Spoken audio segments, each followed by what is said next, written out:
Okay, what I have is a 1992 Corvette. What it was doing is, when I went to start the car, it would take about 6 seconds for it to start.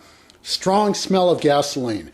And then it would, other times I'd put my foot all the way down to the floorboard on the throttle, turn the key, and start up in maybe 3 seconds. Strong smell of gasoline. So obviously, it's a fuel-related problem.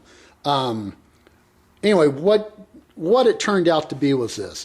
This is a fuel pressure regulator, and it's the first thing I checked because I had a feeling that's what it was. Anyway, the way you tell is take off the hose and see if any gasoline comes out. Or if you're unsure, lay the hose down, turn on the key, don't start it, but just turn on the key and see if fuel comes out. If it does, that's what it is. If it isn't, what you want to do is put a fuel pressure gauge right here and fill it full of fuel, and then if it goes down, you probably have a bad fuel injector. Another way to tell if fuel injectors are going bad, you can test them with voltage, but when the car's cold, you can start the car and touch them, and you can feel the solenoid opening and closing. I had a bad one because that car was running bad a while ago, and that's what it turned out to be. I had a bad, it wasn't opening and closing. It was just not like the others.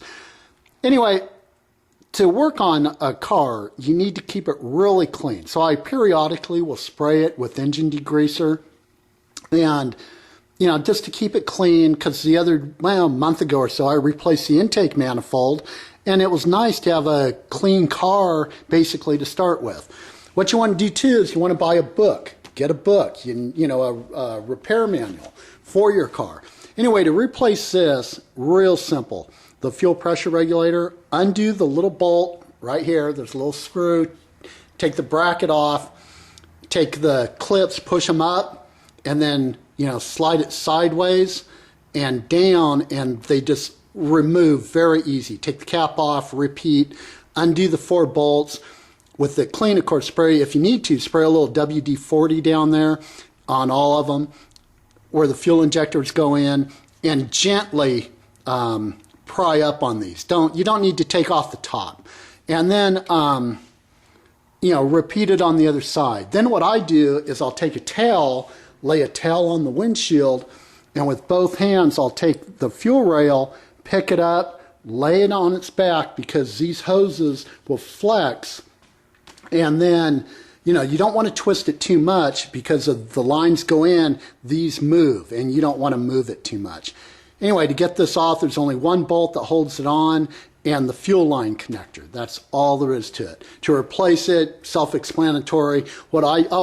You should also, when you remove fuel injectors, replace the O-rings. So you should replace all 8 of the lower O-rings.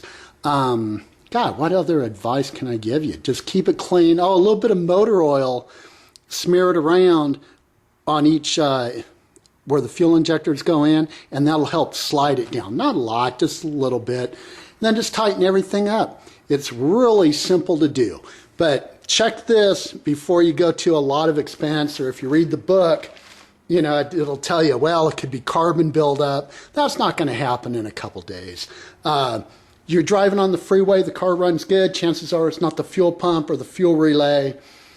So check this. Fuel pressure regulator, and that should solve your problems. All right, worked for me. Anyway, good luck to you.